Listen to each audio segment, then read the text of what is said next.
नमस्कार दोस्तों, मैं डॉक्टर सोनाली आप सभी का स्वागत करती हूँ सीएससी कोर कंसेप्ट्स में। और हम पढ़ रहे हैं अभी डेटा स्ट्रक्चर्स के बारे में, जिसमें हम स्टैक्स के बारे में डिटेल्स में पढ़ रहे हैं। तो पिछले वीडियो में हमने देखा कि स्टैक्स की क्या ज़रूरत है और उसका यूज़ करके हम किस तरह से किसी अरिथमेटिक एक्सप्रेशन को सॉल्व कर सकते हैं। हमने इनफिक्स नोटेशन देखा, पोस्टफिक्स नोटेशन समझा और प्रीफिक्स नोटेशन को भी समझा। और और एक वीडियो में हमने ये भी देखा कि इनफिक्स टू पोस्टफिक्स किस तरह से कोई एक्सप्रेशन को कन्वर्ट किया जा सकता है। अब जबकि एक एक्सप्रेशन पोस्टफिक्स में कन्वर्ट हो चुका है, तो अब हम इसे सॉल्व कैसे करेंगे। जब आपको कोई एक्सप्रेशन इस तरह से इनफिक्स नोटेशन में दिया होता है, तो आपके लिए उसे सॉल्व करना बड़ा ही आसान होता है। मान लीजिए मैं बोलती हूँ 10+2, तो ये बड़ा ही आसान है, ठीक है। लेकिन अगर मैं आपको इसी को पोस्टफिक्स नोटेशन में दे रही हूँ, जैसे 10 2+, चलिए एक ऑपरेटर की बात है, 2 ऑपरेंड है, काफी ज्यादा मुश्किल नहीं है, इससे आप समझ सकते हैं कि इसका मतलब होता है 10+2। पर जब आपके पास मल्टीपल ऑपरेंड्स हो और मल्टीपल ऑपरेटर्स हो, तो तब समझना मुश्किल होता है कि कौन से ऑपरेटर में कौन से ऑपरेंड में यूज करना है। तो चलिए समझते हैं किस तरह से मैं इस एक्सप्रेशन जो ऑलरेडी पोस्टफिक्स में कन्वर्टेड है उसे मैं सॉल्व कर सकती हूँ। तो सबसे पहले आपको क्या करना है, जो भी एक्सप्रेशन आपको दिया हो पोस्टफिक्स नोटेशन, उसके एंड में आपको एक राइट पैरेंथेसिस ऐड करना है, ठीक है। तो इसलिए मैंने इसे रेड से मार्क किया हुआ है। अब आप एक्सप्रेशन को पढ़ना शुरू कीजिए। कहाँ से पढ़ेंगे? आप लेफ्ट से लेके राइट तक एक एक करके पढ़ेंगे। अब जब हम एक्सप्रेशन पढ़ते हैं तो एक्सप्रेशन में हमें काफी सारी चीजें मिलेगी यहाँ। बट हाँ, ये इनफिक्स जैसा नहीं है। इनफिक्स में हमें राइट और लेफ्ट पैरेंथेसिस भी एक्सप्रेशन में मिल जाते हैं, बट जबकि ये पोस्टफिक्स में कन्वर्ट हो चुका है तो वो पैरेंथेसिस नहीं आने वाले हैं।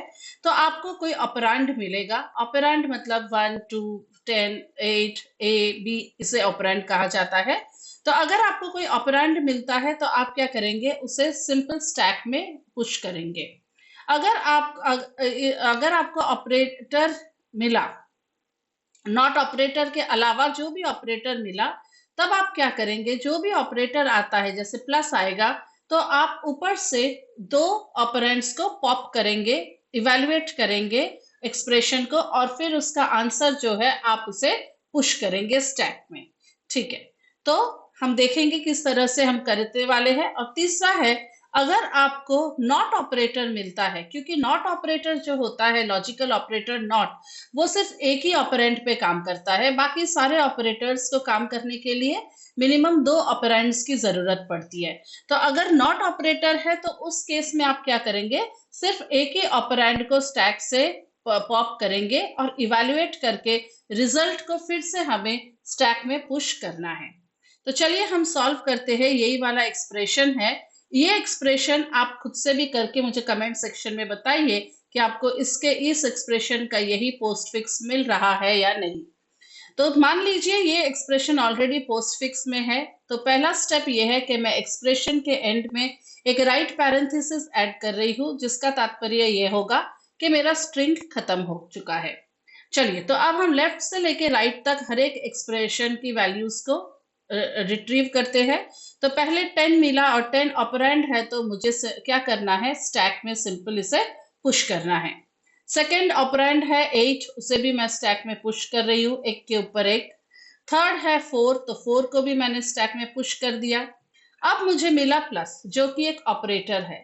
तो अगर जब ऑपरेटर मिलता है और ये नॉट ऑपरेटर नहीं है, तो हम क्या करेंगे, स्टैक के ऊपर से 2 ऑपरेंड्स को पॉप आउट करेंगे, एक्सप्रेशन को इवेल्युएट करेंगे, और जो रिजल्ट है उसे हम फिर से स्टैक में पुश करेंगे। तो पॉप आउट क्या क्या होगा, 8 और 4। सबसे ऊपर है 4, उसके बाद है 8। आपका ऑपरेटर है 10, तो 8 प्लस 4, सॉरी प्लस, सो 8 प्लस 4 हो गया 12। तो 12 को अब हम क्या करेंगे, स्टैक में पुश करेंगे। चलिए, नेक्स्ट सिंबल स्कैंड है आपका मल्टीप्लिकेशन, जो फिर से एक ऑपरेटर है। तो हमें क्या करना है, दो ऑपरेंड्स को पॉप आउट करना है। तो हालांकि मेरे स्टैक में अभी सिर्फ 2 ही ऑपरेंड्स है, तो हम दोनों को ही पॉप आउट करेंगे, 10 और 12। तो इसमें हम मल्टीप्लिकेशन करेंगे, आंसर मिला 120। 120 को हम स्टैक में पुश करेंगे।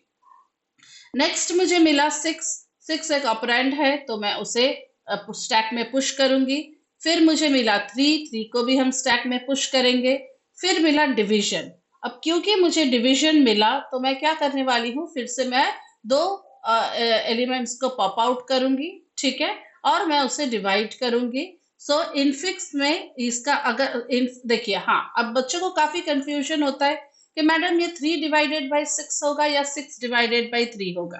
हालांकि ये अगर आप मान लीजिए, आप अगर सिर्फ इतना सा एक्सप्रेशन देखें, ये क्या है, 3 एंड डिवीजन, तो इसका इनफिक्स क्या होगा, 6/3, तभी तो इसका पोस्टफिक्स 3 और डिवीजन हुआ, तो मतलब ये 6/3 होगा, ठीक है। तो 6/3 इज 2, सो 2 आपने स्टैक में पुश कर दिया।